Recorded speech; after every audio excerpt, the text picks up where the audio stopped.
네, 안녕하세요. 예.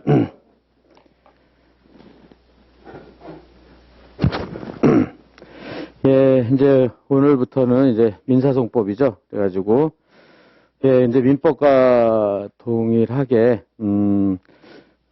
출제 가능한 모든 사례를 풀어서 여러분들이, 사례, 어차피 본시험 사례니까 사례 시험에 이제 준비를 만반의 준비를 할 수 있도록 그렇게 할 수 있도록 합시다. 예, 그래서 지금 자료 나간 게 이제 보면 이제 고요. 요거 기본 사례, 요걸 기본으로 하고, 그 다음에 민법처럼 여기 요거 보충 사례요. 여기는 사시하고 변호사 시험에서 출제된 문제들이요. 이렇게 다 거의 빠짐없이 정리를 했어요. 그래서 두 개 합치면은 거의 출제 가능한 사례는 다 될 거예요. 기본 사례랑. 그래서 민법보다 훨씬 얇죠. 그래도 그죠? 민법은 원체 양이 많아서. 그리고 요거는 그 법무사에서 이제 학원의 자료 쭉 모아서요. 이제 8개년치만 지금 8개년치예요. 그래서 보면 알겠지만은 그래서 뭐 지금 이거 기출문제 푸는 거는 여러분들 목으로 해야 될 것 같아요. 그래서 중요한 건 제가 뽑아서 하는데 그래서 이거를 이제 또 비슷하게는 나와도 뭐 이게 또 나오진 않을 테니까 그래서 나왔다는 것만 확인을 할게요. 그래가지고 이 문제가 거기 문제다 이런 식으로 해서 그러니까 이건 여러분들이 그날 시험 보고 나중에 뭐 스터디를 하든지 그래서 질문을 하시든지 그렇게 하실 수 있도록 합시다. 그래서 중요한 건 하고요. 그래서 이제 일단 갖고는 다니시되 요거는 그냥 자료로 이제 할 수 있도록 그래서 예 하시고 그래서 이제 기본 사례하고 보충 사례 그러니까는 어차피 우리는 본 시험은 똑같은 사례는 안 나올 테니까 그죠? 그래서 출제 가능한 사례를 할 것이고 예 그런 다음에 다음 주 중에는 요거 민사송법은 그 저기 판례도 이제 최근 2개년 판례 해가지고 따로 나눠드릴 예정이니까 그거는 같이 강의 월요일쯤에 나눠드리고 같이 진도를 나가겠어요. 최근 판례는 그 민법은 그 엄청 많아가지고 그 하기가 좀 힘들어서 그런데 민소법은 그렇게 많지 않으니까는 그렇게 해서 하면은 또 거의 빠짐없이 하게 될 거예요. 그래가지고 예 그렇게 해서 준비할 수 있도록 하고요. 그다음에 이제 강의는 지금처럼 6시에서 9시 반 정도까지 하고 격일마다 시험 보는 거 강의 계획서 다 나와 있죠. 이렇게 하고 매일 5시 반부터 6시 반까지 격일이죠. 격일마다 한 번씩 시험을 보고 그다음에 토요일은 70점짜리로 본 시험처럼요. 그렇게 시험을 보고 그리고 토요일 날 강의하는 거는 민법처럼 조절을 할 거예요. 그래서 진도가 밀리면 강의를 하고 아니면 시험 보고 여러분들이 확인하는 걸로만 이렇게 해서 그때그때 하고요. 그래서 또 부족하면 일요일 같은 때 뭐 보충 한번 하고 해서 제 시간 안에 진도는 끝날 수 있도록 할게요. 민법도 뭐 밀리지 않고 거의 끝났으니까 제 시간에 그렇게 생각을 하시고 예 그래서 그리고 나머지 강의 계획에 대해서는 여러분들이 궁금한 거 있으면 따로 질문을 이제 내려와서 하시면 될 거예요. 예 그래서 이제 바로 진도로 들어가면은 이제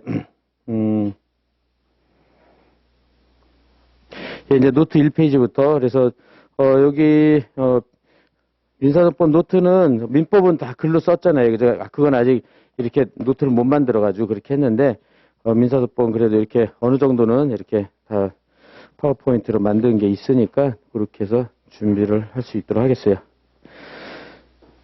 예, 그렇게 하고 아무래도 사례 위주로 하니까 이제 질문을 하시던데 그 기본 강의를 어떻게 하면 좋겠냐 그렇게 되는데 일단은 여러분들이 힘드시더라도 기본 강의는 그러니까 오늘 나갈 진도 범위다. 그럼 지금 해오셨는지 모르겠는데 나간 범위는 기본 강의 다 열어줬죠.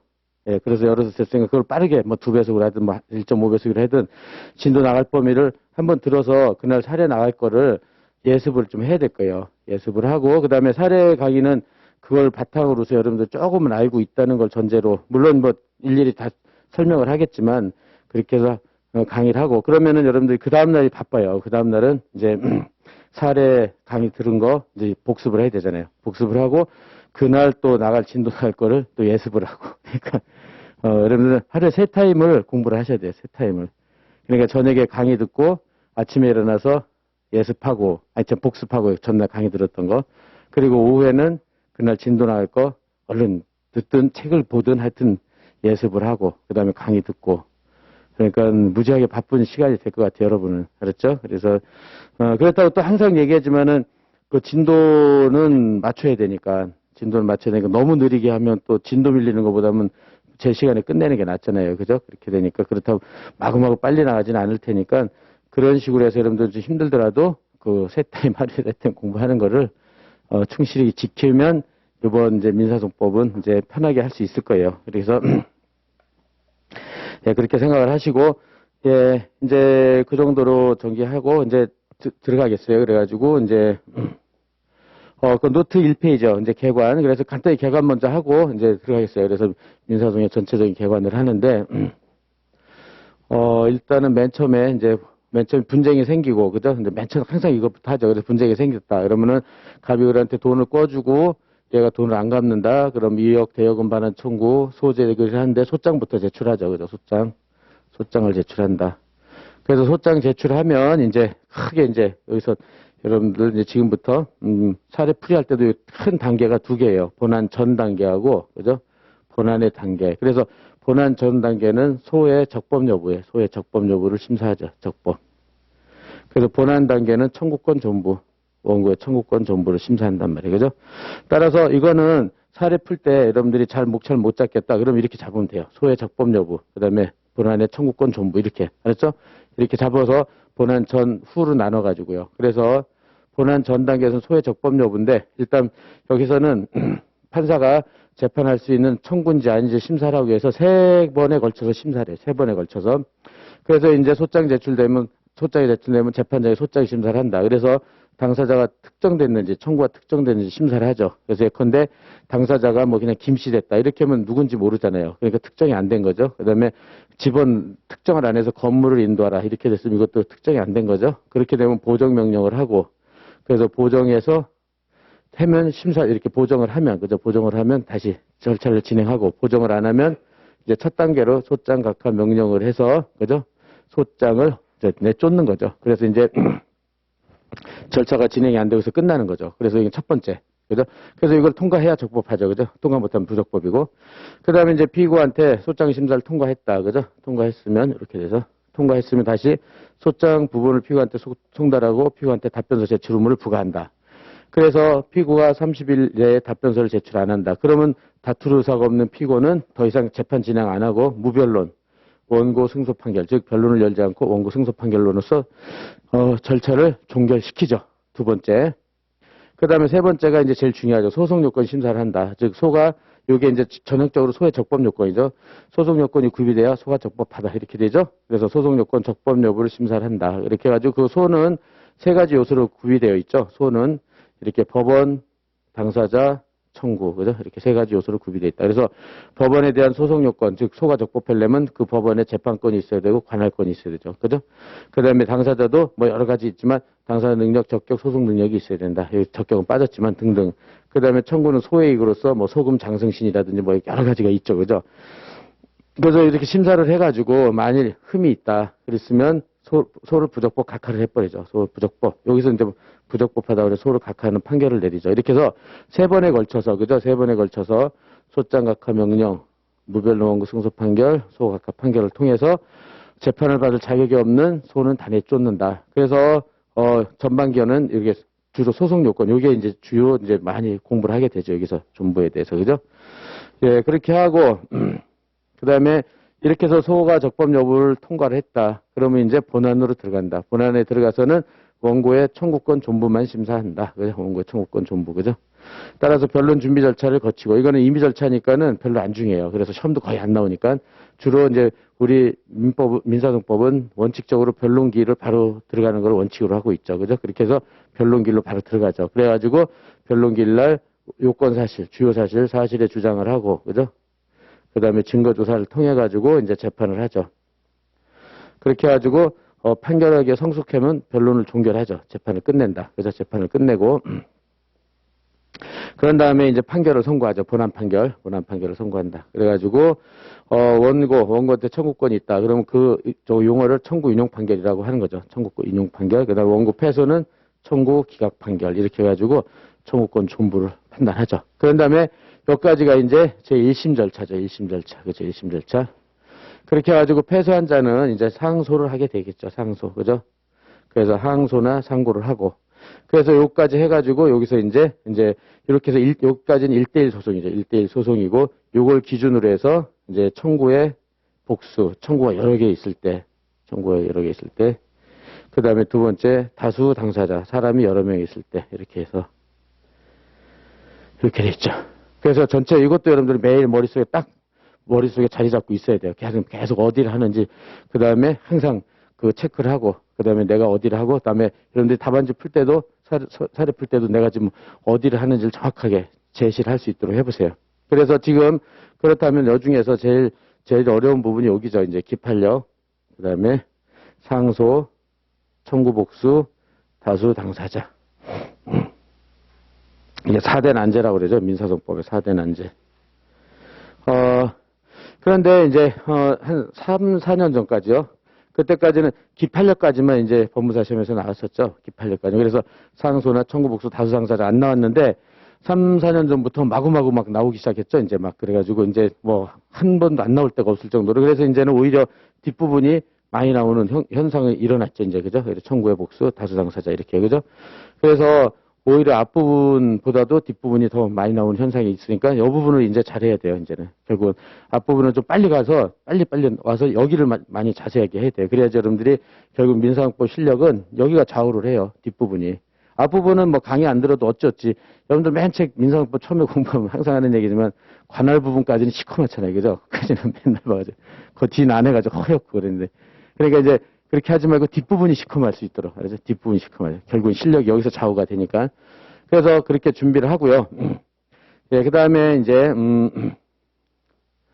예, 이제 그 소장 간단히 개관해 보겠어요. 소장은, 당사자란, 그죠? 당사자라는 원고, 피고, 그죠? 원고, 피고 이제 쓰고. 그 다음에 청구 취지는 원고가 바라는 바, 그죠? 그래서 피고는 원고에게 1억을 지급하라. 뭐 이렇게. 그래서 소송비용, 뭐 가지평. 이건 여러분들이 이제 기록해서 여러분들 민법 때 그 나눠준 기재를 다 공부했는지 모르겠는데 하여튼 민법 지금 계속 얘기하지만 민법은 여기서 끝났다고 그냥 하지 마시고 하루에 1시간이라도 할애를 해서 너무 많나? 이거 민소법도 그래서 30분이라도 하루에 한 문제라도 사례풀이 구조를 항상 이렇게 접해보는 시간을 가지고 스터디라도 해서 이제 식사하고 그럴 때 그죠? 왜냐면 또 민소법 돌아서 끝나면 민법 다 까먹어요. 하나도 남은 게 없어가지고. 이 법학은 돌아서면 다 까먹잖아요. 그러니까는 될 수 있으면 하여튼 어떻게든 여러분들 하여튼 시간을 부여잡고 시간을 만들어서 민법도 놓치지 않도록 계속 해보실 수 있도록 하고. 그래서 청구 취지는 이렇게, 그죠? 이 파트는 이렇게 돼 있고. 그 다음에 청구 원인. 청구 원인에서는 요건 사실, 주요 사실을 주장한다. 그 다음에 여기서 이제 입증 방법, 증거를 제출하고, 그죠? 그 다음에 첨부 서류 이렇게 제출하죠. 그래서 이제 5개 목차로 돼 있죠. 5개 목차. 그러니까 이제 앞으로 서류 이제 이런 것들로 해서 이제 우리 사례 시험에 나올 때 어디를 물어보는지를 정확히 알아야 될 거 아니에요. 청구 취지인지 청구 원인인지 입증 방법, 첨부 서류까지. 그죠? 이렇게 해서 준비를 해놓는다. 그래서 전체 개관 해서 이렇게 해서 이제 지금 오늘부터는 이제 적법 요건부터 들어가니까 여기서 본다. 그래서 소송 요건부터 이제 들어갈 거예요. 이렇게 하고, 그 다음에 이제 또 이제 민사소송 법규의 종류 이것도 좀 중요한데, 왜냐면 이건 이제 지금 기본을 잡는 거예요. 전체, 최소 공배수를 잡는 거죠. 그래가지고 최소한 요 정도는 알고 있어야 된다 이거요. 그래서 여러분 노트는 그 다음 페이지로 가가지고 이 페이지로 가서, 예, 요것도 항상 기본 강의도 그렇고 항상 맨 첫날 하는 거예요. 그죠? 맨 첫날. 그래서 이제 지금, 민사소송 법규 종류, 그러니까 민법하고 구별을 해놓고, 민소법하고. 그래서 민법은, 지금 금방 했지만, 민법 규정의 종류는 임의 규정, 강행 규정으로 크게 나누고, 강행 규정 안에 단속과 효력 규정으로 나누잖아요. 그죠? 그러면 이렇게, 민법 규정을 분류하는 그 논의의 실익은 뭐에 있다고 그랬죠? 논의의 실익은? 그러니까 논의의 실익은 이 민법 규정을 위반한 법률행위, 민법에 규정된 행위는 법률행위라고 그랬어요. 법률행위 효력이 유효인지 무효인지 취소할 수 있는지 요거를 판단하기 위해서 나누는 거예요. 나누는 거. 그러면 임의 규정을 위반한 법률행위 효력은 어떻게 돼요? 그거는 임의 규정의 효력을 위반한 건 유효라고 보죠. 유효. 여전히. 그죠? 그래서 예컨대 뭐 필요비, 유익비 상한 청구권, 포기 특약이다. 그러면 그 필요비, 유익비 상한 청구권은 임의 규정이다. 따라서 이 포기 특약은 유효하다. 이렇게 하잖아요. 그죠? 그게 임의 규정이고. 그 다음에 강행 규정 등 단속 규정을 위반한 법률행위의 효력은 뭐가 되죠? 강행 규정 등 단속 규정 위반한 건 무효예요? 유효예요? 이것도 유효하다. 그죠? 유효하다. 그 단속 규정의 민법 대표적인 예가 뭐 있어요? 단속 규정. 시험에 나오는 거. 부특법. 중간생략 등기 합의. 그죠? 예, 그거는, 중간생략특법에서 금지시킨다 해도 중간생략 등기 합의는 유효하다. 그죠? 그래서 사법상 제재를, 아니죠. 부특법상 형사처벌 받을지언정 일단 사법상은 유효하다. 이렇게 됐잖아요. 그 다음에 효력 규정. 위반한 법률행위 효력. 요게 이제 무효란 말이에요. 요게 무효. 그죠? 대표적인 게, 뭐, 국토용관리법, 토지거래 허가를 받지 않은, 매매계약, 국토용관리법, 그죠? 효력 규정. 그 다음에 부동산 실권리자, 부실법, 위반한 법률의 무효, 이런 거 등등등, 그죠? 그래서 여러분, 그렇게 나눠서 한단 말이에요. 그래서 이렇게 하는 것처럼 민소법도 하는 이유는 이것 때문에 그래요. 민소법 규정을 위반한 법률행위가 아니라 이제 소송행위죠. 소송행위. 그러니까 민소법에 규정된 행위는 소송행위, 그죠? 민법에 규정된 법률행위는 법률행위. 그죠? 그의 효력이 뭐냐, 이거죠, 효력이. 그래서 여기에 따라서 우리가 이제 앞으로 이제 사례 풀면서 다 물어본단 말이에요. 이런 소송행위는 적법한가, 위법한가 막 물어보잖아요. 그럼 이거 최소한 배수를 요거를 준비해 놓으면은 이제 웬만하면 맞출 수 있단 말이에요. 그죠? 그래서 거기서 훈시규정하고 여기 나누는 게 효력규정이랑 나눠요. 그러니까 여기 달리고 또 효력 안에 강행의미가 있어요.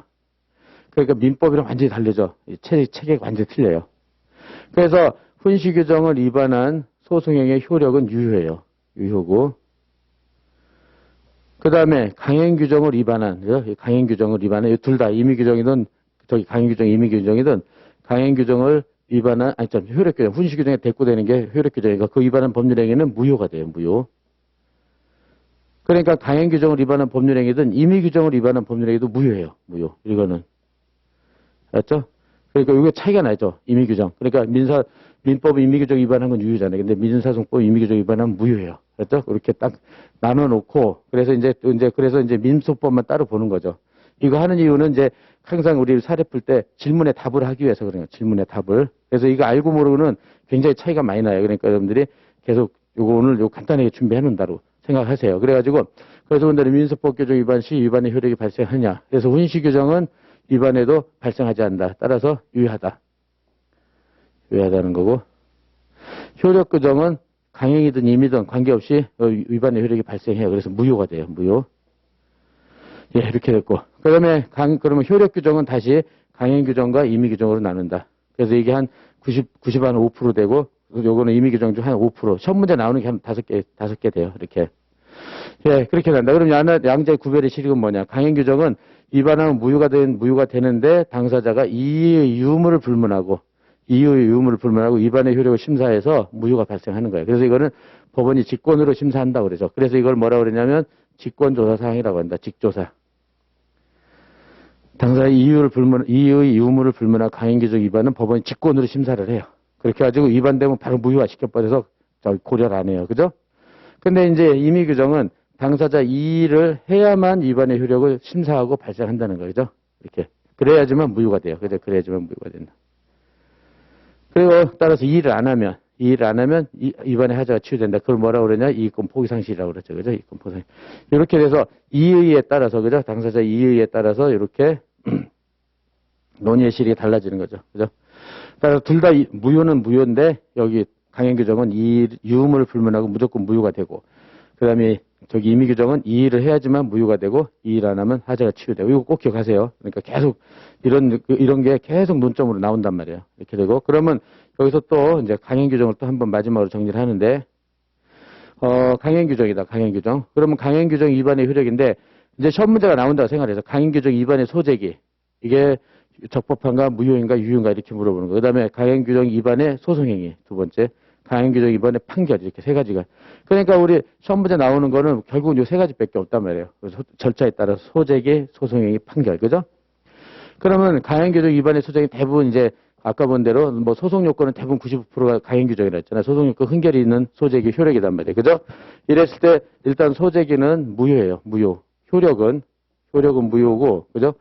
저기서부터. 그러니까 이제 여러분 개념을 어떻게 잡냐면 민소법에서 3단계로. 일단은 적법하냐, 위법하냐. 위법이죠. 위법. 그죠? 강행법 위반이니까 첫째 위법하다. 강행법 위반의 소재기는. 그러면 위법한데 효력이 위법해도 유효가 될 수 있고 무효가 될 수 있잖아요. 아까 저기만 훈시규정이라면 유효고 효력규정이라면 무효가 됐잖아요. 그러니까 이거는 강행규정이 효력규정이니까 무효다. 그죠? 세 번째 법원의 조치. 이렇게 3단계로 항상 개념을 잡아놓을 것. 알았죠? 그러면 뭐냐? 소각하에는 판결을 내려버린단 말이에요. 소각하 판결. 이렇게 항상 3단계로 여러분들은 개념을 잡아놓을 것, 일단. 왜냐하면 질문에 이 세 가지 중에 하나 물어본단 말이에요. 저기 소정이 적법한가, 위법한가. 그 다음에 효력은 있는가, 없는가.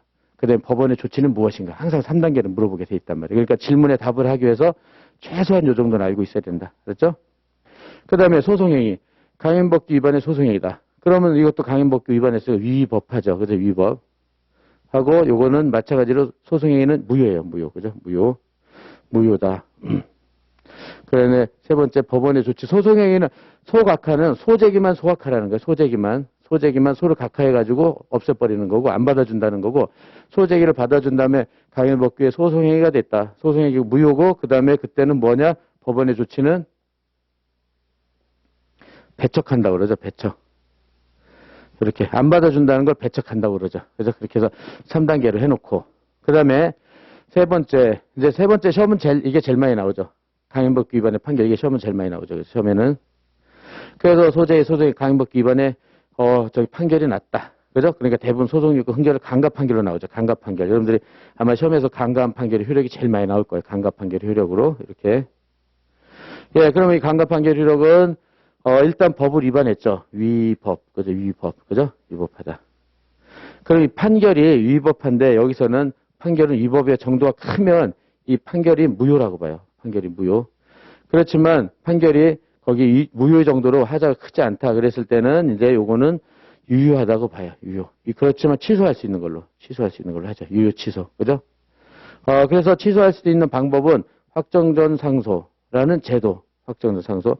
확정 후 재심이라는 제도를 한다. 이것도 공식처럼 외워야 돼요. 좀 외우고.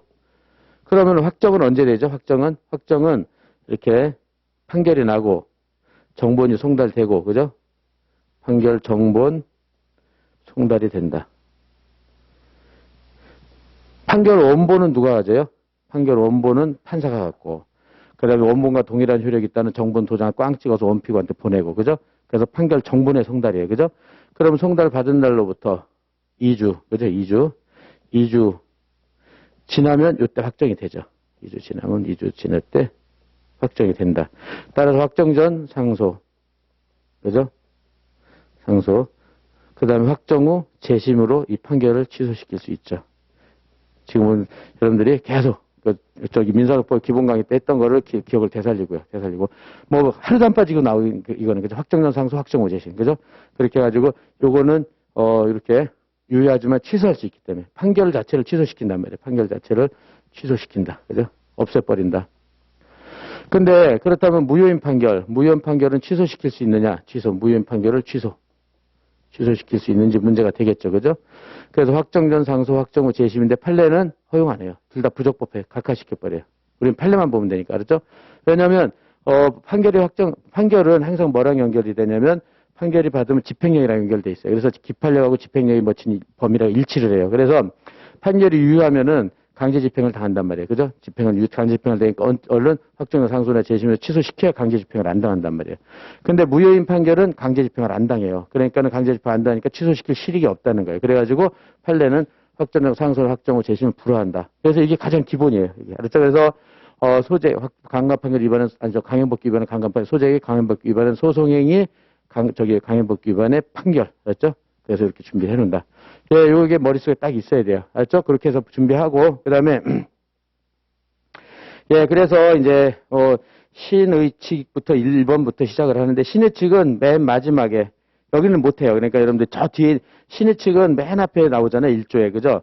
근데 신의칙은 논점이 딱 하나밖에 없어요. 항상 맨 뒤에 있는 제도들이 다 끌어서 나온단 말이에요. 여기서도 보면은 뭐, 송달 나오고, 2번은 무슨 저 판결의 편치 나오고 막 이래요. 그러니까 이거는 마지막에 가서 하고, 그래서 어디부터 하냐면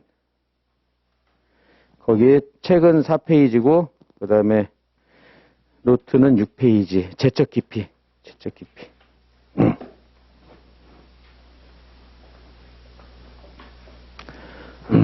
제적 깊이 사례부터 이제 한다. 예, 그 여러분도 맨 처음에 제적 깊이 많이 하잖아요. 그죠? 제적 깊이 많이 한다. 그래가지고 지금 이제 여기서부터 시작한다. 그렇게 해가지고 뭐냐면 지금 본 대로요.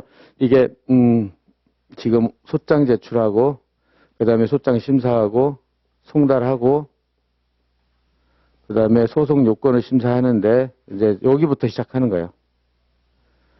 여기 소송 요건, 여기가 중요하니까 항상 최근 소송 요건부터 심사하고 소장 심사 송달은 뒤에 나와요, 뒤에.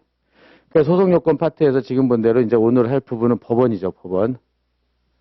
법원, 당사자, 청구 이렇게 있단 말이에요, 그죠? 청구. 그 중에 법원에 대한 소송 요건을 하는데, 법원에 대한 소송 요건은 재판권하고 관할권이다. 그죠? 이 두 가지를 한단 말이에요. 근데 법원에 대해서 이렇게 소송 요건으로 들어가기 전에 공정한 재판을 확보하기엔 제도로서 제적 기피를 한다. 그죠? 요새. 예, 제적 기피, 공정한 재판 확보. 요새가 아니라 몇 달 전에 윤석열, 징계 절차에서 제적 기피 막 회피 막 나오잖아요. 그죠? 그런 거, 공정한 재판을 확보하기 위한 제도예요. 이건 제도. 그러니까 소송 요건은 아니에요. 근데 이게 사례 일론적으로 나올 수 있으니까, 그죠? 간단하게 거기 판례 나온 것들만 준비를 해놓은 거죠. 예, 그래서 일단은 전체 개관을 해보면 이렇게 A 판사가 있다. 원고가 피고을이 있다. 그죠? 이렇게 재판을 하는데, 예, 원고나 피고 사이의 특수한 관계, 친인척이라든지, 그죠? 그 다음에 애인이라든지, 원수라든지, 판사랑 같은 대학교 동기라든지, 등등, 그죠? 그럼 불공정한 재판을 우려가 있다. 그러면은 여기서 피고가 이제 너랑 재판 못 받겠다. 그러면은 공정한 재판을 확보해서 얘를 재판에서 배제를 하는 거죠. 재판에서 배제. 그 다른 판사한테 아무 관계없는 다른 판사를 재판을 시키는 그런 걸 말한다. 그래서 이렇게 공정한 재판을 기대하기 어려우면 그 다음에 판사를 재판에서 배제하고 공정한 재판을 하기 위한 다른 판사를 재판을 시킴으로써 공정한 재판 보장책이다. 제적 기피 회피. 그래서 간단히만 개관을 해보면 제척은 이건 41조에 나오죠. 41조. 그래서 불공정한 재판을 우려가 있는 사유를 법으로 딱 규정해요. 5개. 5죠. 그래서 여기 해당되면 당연히 배제돼요. 당연 배제. 당연 배제. 그래서 시험에서는 41조 1호. 그러니까 판사하고 원피고 사이에 공동의 권리자, 의무자 관계 있으면 제척당한다. 그거 하고 41조 5호는 제척 사유로서 그죠? 5호는 전심재판 관여. 이게 나온다. 사례 1, 사례 2 이렇게요. 예, 그다음에 제척은 이런 거고 그다음에 기피는 여기 43조에 있는데 법 규정이 그러니까 41조 이외 사유죠. 41조 5개 이외에 그 해석상 불공정한 재판을 우려가 있는 경우들, 그죠? 이렇게 이런 것을 추상적으로 규정해놨죠. 추상적으로 규정해놔가지고 이거는 불공정한 재판을 할 우려가 있는지 없는지 보기 위해서는 당사가 신청을 하고 다른 재판부에서 기피 재판을 하는 거죠. 그러면 이제 그때 재판에서 배제되는 거죠, 그죠? 예, 그래서 그렇게 된다. 41조, 43조. 그래서 여기서는 이제 세 번째 기피 신청의 효과, 그죠? 48조 사례죠, 48조. 48조 사례가 세 번째로 나온다. 이렇게요. 그래서 3개 하는 거예요, 3개, 결론은. 그 회피는 판사 스스로 회피하는 건데, 이거는 시험에 안 나온다고 보면 돼요. 개념만 알면 되고요. 그래서 여기서 이제 결국은 이제 3가지를 한다. 3가지. 그래서 41조 1호, 5호, 그 다음에 48조 기피신청 있고, 이걸 한다. 이렇게 생각을 하시고, 예, 그런 다음에 그렇다면 바로, 일반론을 너무 많이 하는 건 도저히 시간상 안 될 거고, 그래서 이제 6페이지요. 6페이지에서, 설문 1번 제척. 여기서부터 이제 첫 번째 사례를 해보도록 하겠어요. 첫 번째 사례를. 예, 그래서 거기 X종중은 08년 2월 20일자. 이거는, 예, 하여튼 임시총회에서 종중대표자 갑등 그 임원을 선출하고, 그 다음에 종중규약을 개정하는 결의를 하였다. 이에 갑종중 종중원들은 그 결의는 소집권한 업자의 소집으로 개최된 위법 등이 존재한다는 이유로 X종중을 상대로 종중 결의에 대한 무효 확인을 소를 제기했으나 원고들이 청구 기각당하는 판결이 선고되었다.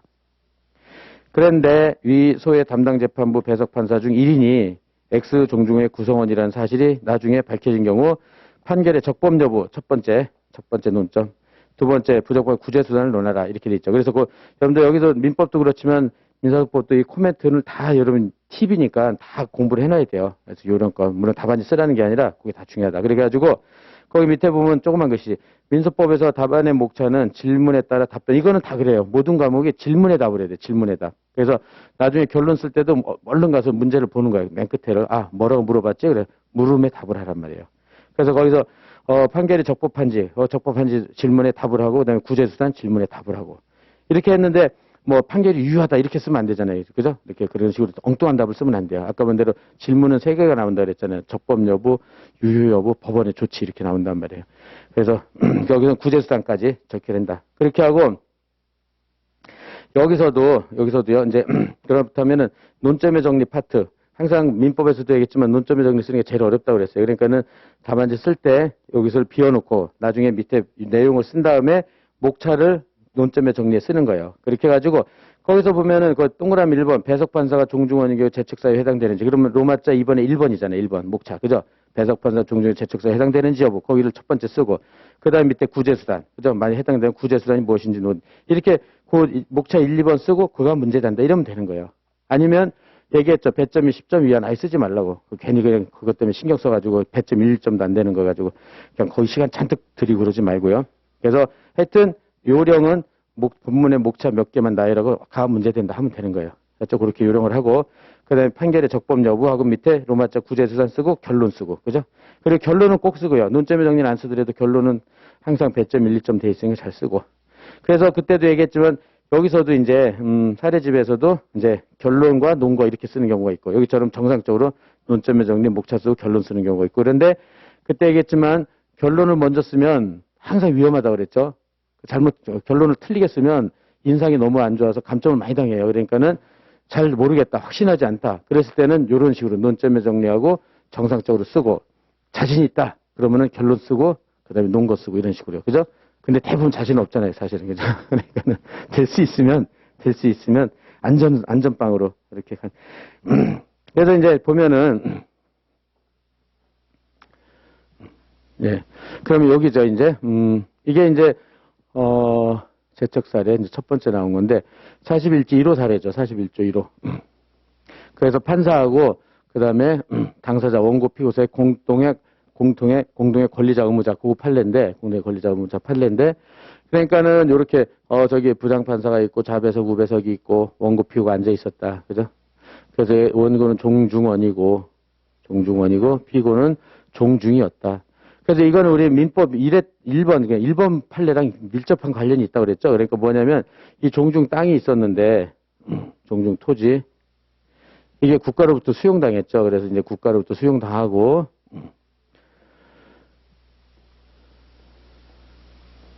수용당했어요. 그죠? 그래서 보상금이 뭐 몇백억이 갔다. 그죠? 보상금이.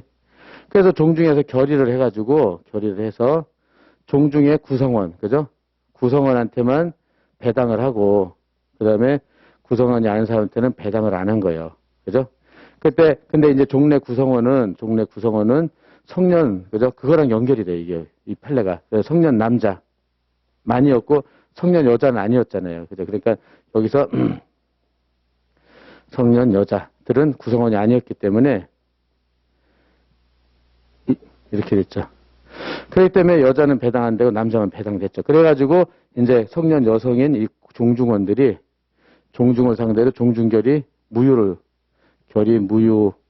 확인을 구하고 거기서 뭘 했냐면 종중원은 성년 남자뿐만 아니라 성년 여성까지 포함된다. 그렇게 해서 종래 성년 남자만 일하는 관습법은 효력이 상실됐다. 이렇게 주장을 해서 효력을 상실시켰죠. 판례가. 그죠? 그래서 성년 남녀가 다 구성원이 됐어요. 그죠? 그런 것 중에 하나예요. 이런 게. 그랬는데 여기서 만약에 얘가 좌배석이었다. 얘가 종중원이었어요. 그래서 성년 남자고. 그러니까 배당을 받았을 거 아니에요. 그죠? 배당을 받았다. 근데 얘가 이제 종중결이 무효하면 어떻게 돼요? 돈 배당 받은 거 토해내야 되잖아요. 그러니까 아무래도 청구 기각시킬 우려가 많겠죠. 그죠? 그래서 아니나 다르게 청구 기각이 돼버린 거예요. 실제 판례에서요. 따라서 이 판례가 그래서 41조 1호 청구 기각 그러니까 청구 기각한 판례가 41조 1호를 위반한 판결이냐 이게 문제가 되는 거예요. 그래서 법관과 그죠? 거기서 뭐 저 좌배석이라고 하고요. 당사자 피고 종중원이죠. 피고 사이에 공동되는 공동의 권리자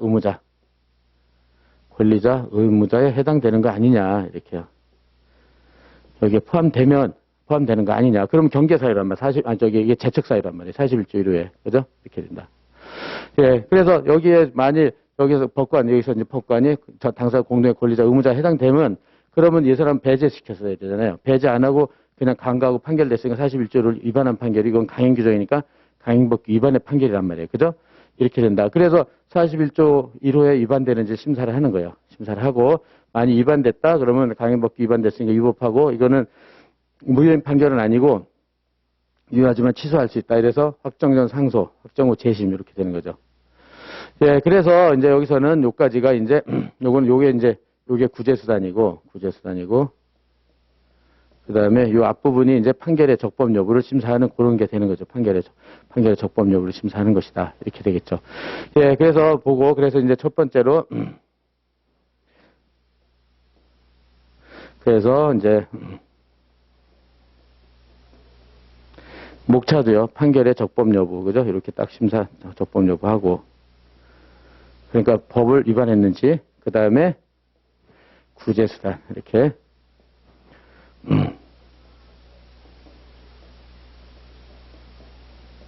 이렇게 큰 목차를 잡으면 되겠죠. 그죠? 이렇게 된다. 그래서 판결의 적법 여부는 이 지금 여기서 이제 이렇게 배석 판사가 종중어인데 강가하고 판결이 났을 때 그죠? 이 판결이 적법 여부. 그럼 요거 41조 1호를 하는 거죠. 41조 1호를 위반한지 여부. 거기서부터 시작을 하는 거죠. 그렇게 해가지고 41조 1호를 여러분들 체크하고 41조 1호. 그죠? 그래서 아까 본 대로 그 판사, 법관과, 그죠? 법관과 당사자 사이에, 그러니까 종중이죠. 피고 사이에, 공동의 권리자, 의무자, 인지. 여기에 따라서 좌우가 된다. 공동의 권리자, 의무자. 그러니까 여러분 전체 이제 하는 요령이에요. 그리고 이제 보면 첫날이니까 사례는 이제 조금 이따 보면은 이제 대부분 사례 풀이 구조가 있어요. 그래서 좀 이따 관할 같은 거는 뭐 보톡관계, 유무, 면주 뭐 이렇게 확발간, 뭐 당중수판 쭉 그런 게 될 수 있으면 그렇게 앞잡다서 거의 다 할 거예요. 그래서 그런 게 있는 거하고 없는 거는 굉장히 차이가 있어요. 그래가지고 사례 풀이 구조가 있으면 철저히 거기에 맞춰서 풀면 돼요. 그러면 거의 좀 쉽게 되는데 만약 그게 없다. 그러면은 시간적인 순서 또는 질문에 답을 하는 거예요. 여기서도 여기는 그게 큰 사례 너무 사소한 문제라서 큰 사례 풀이 구조가 없어요. 그래서 이건 질문에 답을 하면 되고, 질문이 딱 됐잖아요. 판결의 적법 여부와 구제수단. 이렇게 하는 거예요. 알았죠? 요령은 그렇게 된다. 그리고 그런 것도 없으면 시간적인 순서예요. 그럼 여기 줄이 5개잖아요. 그러면 첫째 줄 논점 쓰고, 두 번째 줄 논점 쓰고, 세 번째 줄, 네 번째 줄 이렇게 쓰면 되는 거예요. 알았죠? 그래서 일단 사례 풀이 구조는 이제 관할부터 나오니까 그때 관할을 하고, 요거는 질문에 답을 하는 거예요. 그래가지고, 그러면은 이 법관, 그러니까 그 배석 판사가 피고 종중과 공동의 권리자 의무자가 되는지 문제가 된다. 그러면 판례에 따라서 이제 하면 되겠죠. 이렇게 법관과 피고사의 공동의 권리자 의무자가 되려면 그 소송물, 이 소송의 소송물과, 그러니까 소송의 목적이라고 그러죠. 소송물과 공통되는 법률상 이해관계가 있어야 된다. 이렇게 얘기를 하고요. 키워드가 법률상 이해관계가 있어야 된다. 그러면 공통된 법률상 이해관계가 있어서 재판의 공정성의 의심을 가져야 된다. 이런 정도가 되면은 다시 공동의 권리자 의무자가 된다는 거예요. 이렇게 해서. 이게 키워드예요. 3개. 민법도 그렇고 민소법도 그렇고 가장 중요한 기판례를 찾고 기판례 안에 쓸 거를 키워드를 찾는 거예요. 이렇게 알았죠? 이렇게 3가지가 키워드다. 그럼 여기서도 본대로 배석 판사와 피고인 종중 사이에 종중 결의에 대해서 공통된 법률상 이해관계가 있고 따라서 재판의 공정성의 의심. 왜냐하면 저 배석 판사는 배당받은 그 종중원이기 때문에 아무래도 불리한 판결을 내릴 가능성이 높죠. 그렇게 해가지고 이렇게 저기 키워드 쓰고 여기다 포섭을 하고 하나씩 그죠? 그래서 사안에서는 이걸 인정했어요. 그래서 배석 판사가 종중원일 때는 공통된 법률상 이해관계에 있어서 재판의 공정성 의심을 갖게 되기 때문에 공동의 권리자 의무자에 해당된다. 그죠? 그럼에도 불구하고 강가하고 판결을 냈죠. 강가하고 판결을 냈으니까 이거는 위법하다. 몇 조? 41조 1호에 위반한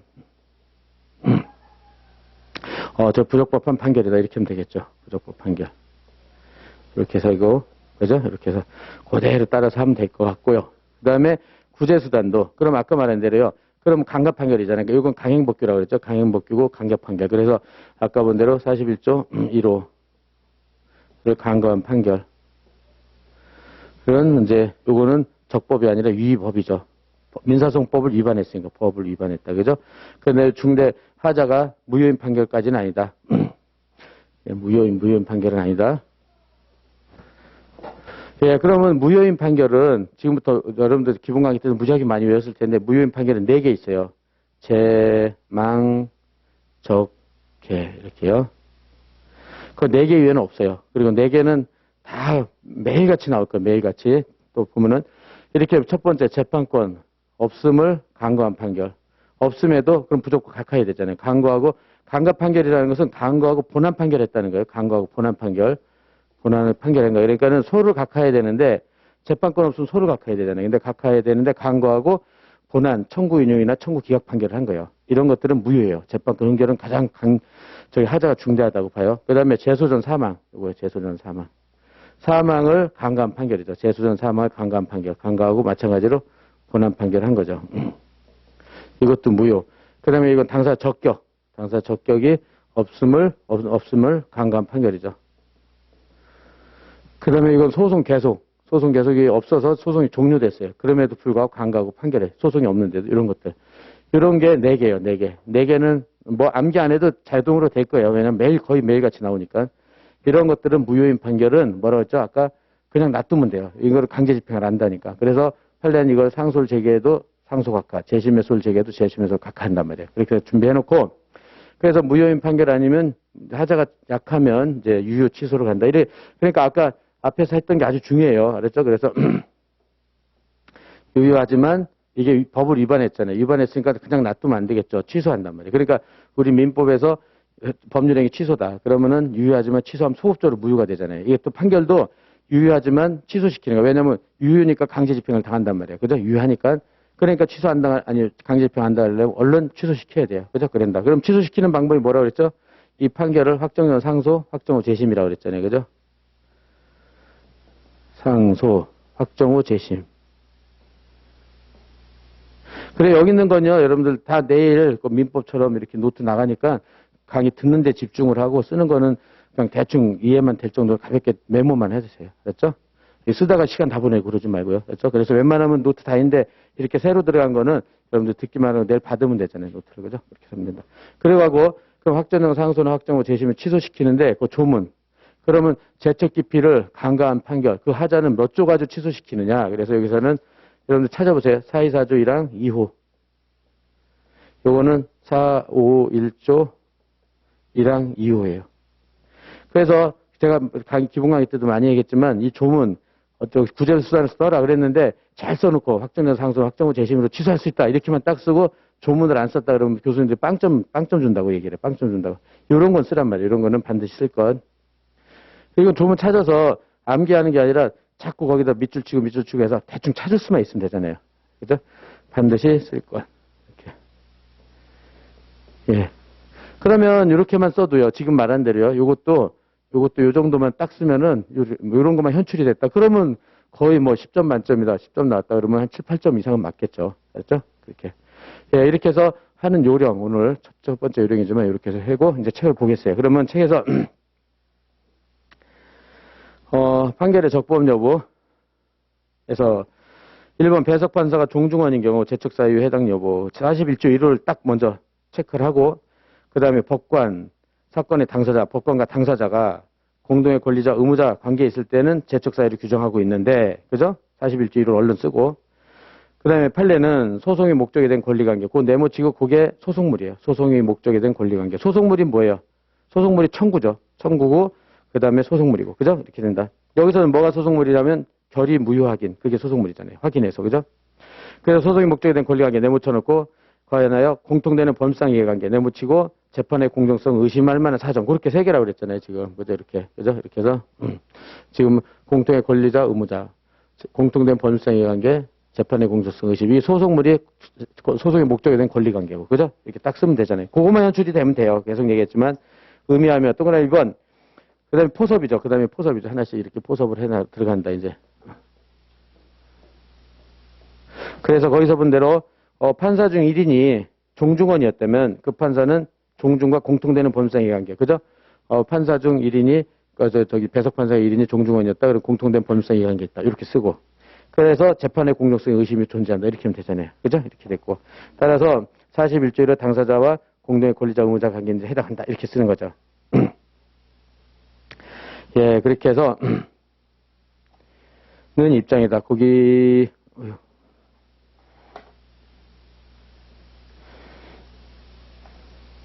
예, 이게 이런 거 그 판례 번호는 밑에 각주로 내려가든지 조그만 것이 해야 되는데 예, 이거 올해 이거 책 민법도 그래 민사법도 그렇고 작년에 여기 그 법무사 붙은 그 박주혜 학생하고 몇 명이 다 한 거야 이게. 그래가지고 그런데도 나오네요. 막 그냥 이거 며칠에 걸쳐서 막 했는데도 이게 어쨌든 예, 그거는 이제 표시만 해놓고 판례 번호는 이제 이렇게 살짝 표시해놓고 는 입장이다. 그러면 하는 방법을 알겠죠? 이렇게. 그래서 이렇게 키워드 쓰고 포섭하고. 그러니까 이제 요건 쓰고 포섭하고 이렇게 한단 말이에요. 근데 좀 더 실력이 쌓이면 바로 포섭하면 돼요. 바로 포섭. 바로 포섭은 이렇게 세 가지 키워드 요건처럼 쓰고 포섭하면 답안 지향이 2배 걸리고 시간도 2배 걸린단 말이에요. 이럴 땐 바로 포섭이에요. 그러니까 어떻게 하면 돼요? 거기서 동그라미 2번만 쓰면 된다는 거예요. 판사 중 1인이 종중원이었다. 그러면 그 소송물과, 그죠? 그 판사와 판사는 종중과 공통된 범죄상 이야기한 게, 그 다음에 재판의 공정성 의심을 가져 41조의 공동의 권리자 의무자 해당된다. 요거만 쓰면 되는 거예요, 결국은. 그죠? 이렇게 해서. 그래서 키워드만 연출시킨다. 그래서 바로 포섭이라고. 그러니까 이제 오늘 첫날이니까 여러분들이 이렇게 원래 보통 이제 요건을 3개 쓰고, 그 다음에 이제 포섭을 다시 1, 2, 3에서 포섭을 한단 말이에요. 사안에 대입이죠. 대입한단 말이에요. 이렇게. 대입한다. 그러면 답안 지향도 2배고 시간도 2배예요. 그러면 잘못하면은 용두사미가 돼요. 잘못하면 이거만 잔뜩 써버리고. 그래서 여기는 바로 포섭이라고 그랬죠. 바로 포섭. 이제 앞으로는 여러분들이 이렇게 해서 바로 포섭하는 요령을 체크할 것. 알았죠? 근데 처음에는 당연히 공부해야 돼요. 요건 쓰고 포섭. 이걸 연습을 계속 하고 실력이 쌓이면 이제 답안지 자꾸 바로 포섭만 하면 돼요. 민법도 똑같아요. 민법도 요건 쓰고 포섭하고 연습하고 나중에 본시험 가서 바로 포섭하면 돼요. 그래서 여러분들 사안에 그쪽만 잘 연습을 해주세요. 그렇죠? 그 다음에 책에서 제척의 효과. 그래서 제척 사유가 있는, 거기에 2번에서요. 법관은 법률상 당연히 사건의 직무 집행을 할 수 없다. 직무에서 배제된단 말이에요. 그래서 소송에 관여할 수 없다. 다만 예외적으로 종국 판결, 긴급을 요하는 행위 등을 할 수 있는데, 그거는 뭐 간단하게만 쓰고, 그래서 그 소결에서요. 따라 사안의 배석 판사는 41조로 제척 사유는 판사다. 48조 단서의 예외도 아니므로 사건의 판결은 제척 사유가 있는 판사 관여한 판결로서 41조 위반은 위법한 판결이다. 그래서 첫째 질문의 답, 판결은 부적법하다 하면 되겠죠. 그죠? 적법한 거 있으니까. 그래서 사안의 판결은 맨 끝에 보면 돼요. 그죠? 제척 사유가 관여한 판사다. 그 다음에 구제수단. 민사소송법이 정한 제척 사유 있는 판사가 재판에 관여한 법관은 법률에 따라 판결에 관여할 수 없는 판사가 판결에 관여한 때 해당된다. 그거 법률에 관여할 수 없는 판사 판결에 관여한 때 내묻히고, 그거는요. 거기서 본대 424조 1랑 2호나 451조 1랑 3호에 써 있어요. 그러니까 암기 안 해도 돼요. 알았죠? 그렇죠. 조문 얼른 베껴버리면 되니까. 그렇죠? 따라서 확정 전 상소 424조 1랑 2호 확정 후 재심 조문을 꼭 확인할 것. 그래서 나중에는 거기가 여러 번 그려가지고 거기가 좀 이렇게 색깔별로 또는 이렇게 몇 번 줄친 걸로 해서 좀 이렇게 확인돼 있어야 돼요. 알았죠? 그래서 취소할 수 있다. 그래서 결론에는 2가지 쓰면 되죠. 제척사 있는 판사 관여한 판결 41조 위반은 위법한 판결의 구제수단은 확정전 상소 확정은 제시입니다. 그죠? 질문의 답. 결론에는 항상 질문의 답을 한다. 알았죠? 이렇게 하고. 그 다음에 이제 요게 제척 사유에서는 제일 유명한 거고, 그 다음에 기피에서도 판례는 딱 요거 하나 있죠. 그래서,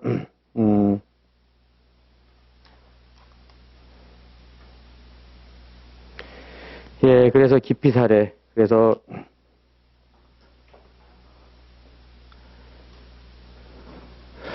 예, 기피 사례. 그래서 제척 기피 중에는 얘가 제일 많이 찍히는 제일 중요한 판례라고 생각하면 될 거예요. 제일 많이 찍힌다, 얘가. 그래서 요거를 잘 해놓을 것. 이렇게요. 예, 그래서 거기서도 보면,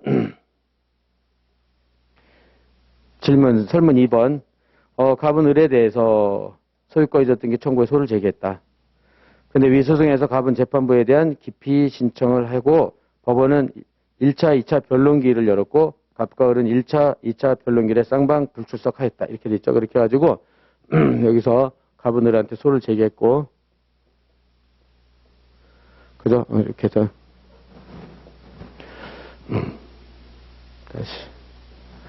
그래서 이제 A 판사가 있고,